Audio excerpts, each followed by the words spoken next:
to the deep dive. Today, we're strapping in, really getting into a single, pretty fascinating document. It's a critical review of the pilot episode for the 2012 TV series Revolution. Remember that one? High concept stuff. Oh, yeah. I remember the buzz around it. Big names involved. Exactly. Yeah. And our mission today is, well, it's to unpack the sheer pressure, the weight.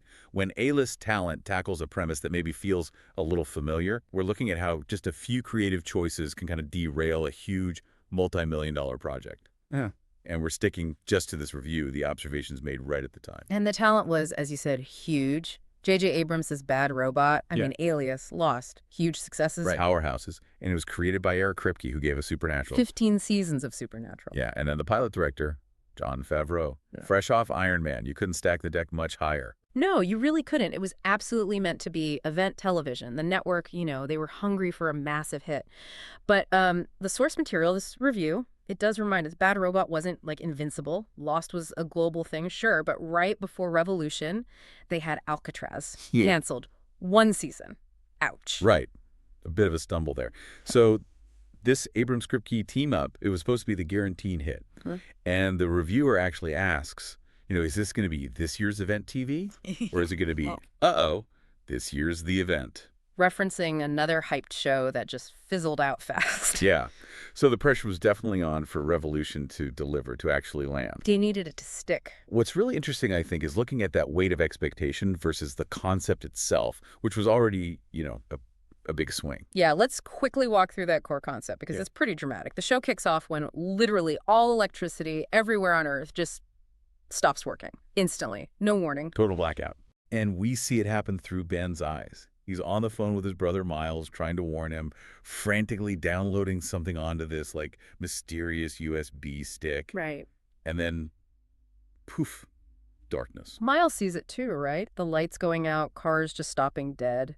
Yeah. And the review specifically mentions that chilling image. Planes just falling out of the sky, total chaos, no power, no idea why. And that's the setup. Then, bam, a massive time jump. 15 years. 15 years forward. And the world is, it's completely changed. Backwards almost, like 17th century tech level in some ways. Cities are overgrown ruins. People are living in small farming communities, very post-apocalyptic, trying to show that dependency we have on power. And Ben, the guy from the start, he's in one of these villages. Seems peaceful enough, trying to protect his family, maybe his secrets. But of course, the peace can't last in a pilot episode. Nope. A local militia shows up, and they're looking specifically for Ben. His friends try to protect him. There's a struggle. And Ben gets wounded. Looks pretty bad. Possibly fatal. The militia leaves, but crucially, they take his son instead of him. Which tells the audience, okay, these brothers, Ben and Miles, they're important, tied into why the power went out. Somehow. But we don't know how yet. Classic mystery box setup. Exactly. And that kicks off the quest. Ben's wife, his daughter, and his best friend, they have to set off on this journey. Destination, Chicago. Because that's the last place anyone saw Miles. They need to find him, warn him. It's a very standard, very solid adventure setup for a pilot. Structure-wise, it works on paper. And that's what makes the review's criticism so pointed.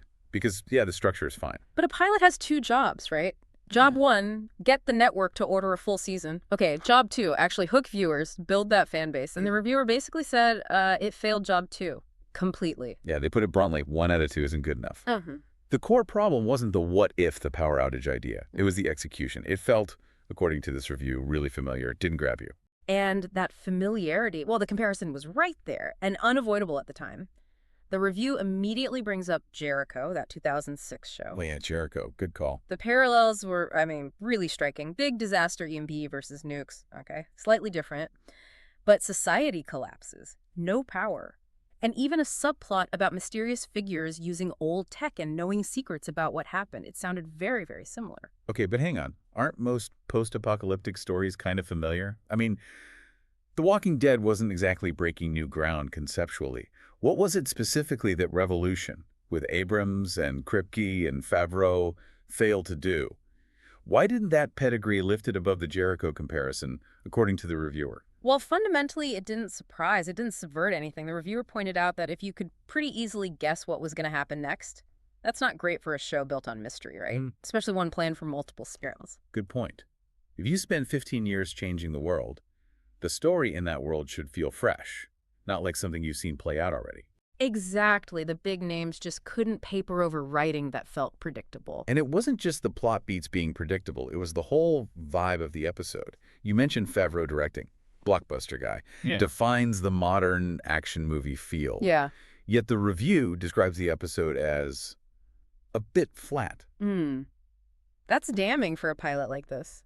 And that flatness, it apparently went right down to the characters. The actors didn't have much to chew on, it seems. The characters were called overly familiar and not very well developed. Yeah.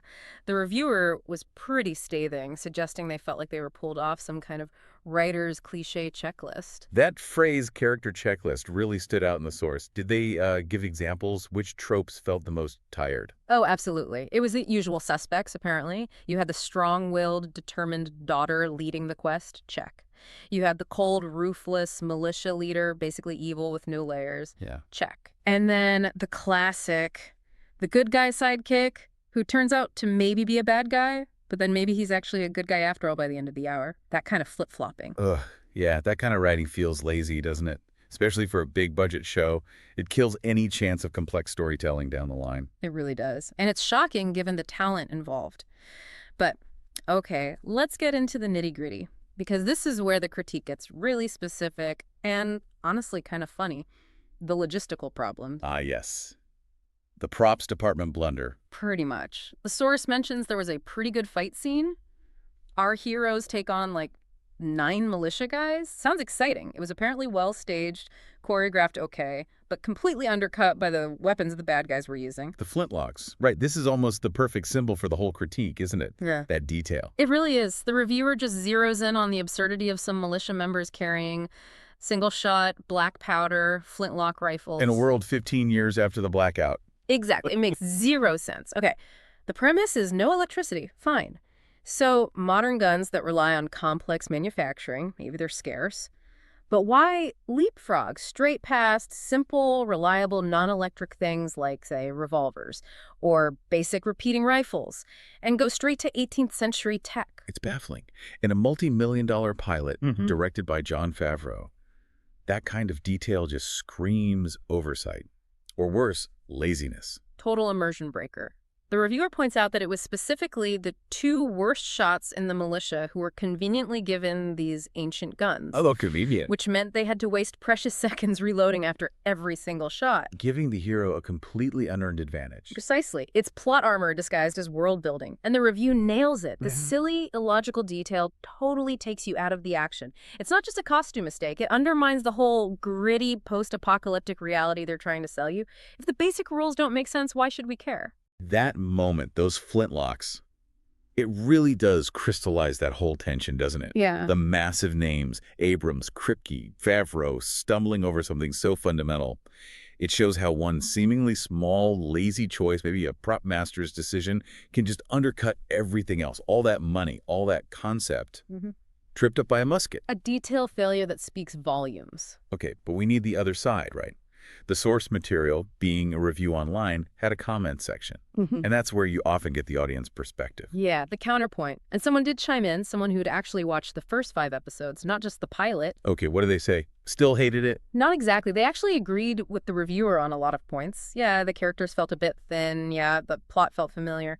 But they were still enjoying it. They were holding out hope. Hope for what? They felt like the writers were maybe just getting started, like they were approaching a point where they could finally break out and do something great, you know, move beyond the formulaic setup.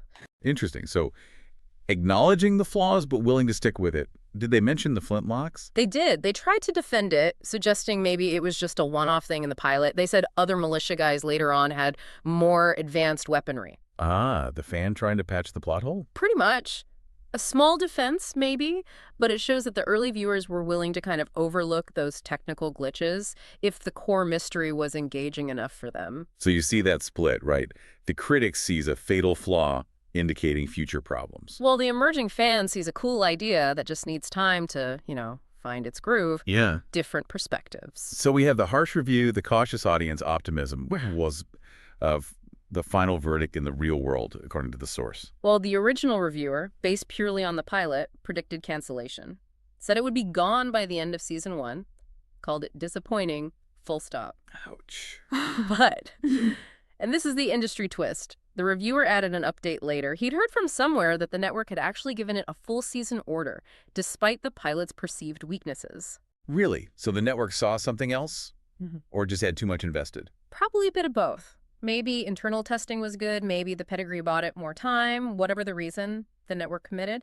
And hearing that, the reviewer actually said, okay, maybe he'd give it another go. The network's faith seemed to outweigh his own critical judgment, at least enough to reconsider. Wow. That dynamic itself is fascinating, the critic versus the network suits versus the audience. Definitely. So wrapping this up, this deep dive really highlighted that friction, didn't it? Between the huge names, Abrams, Kripke, Favreau, and this premise that, while cool, felt familiar and stumbled on basic execution. Those flintlocks again.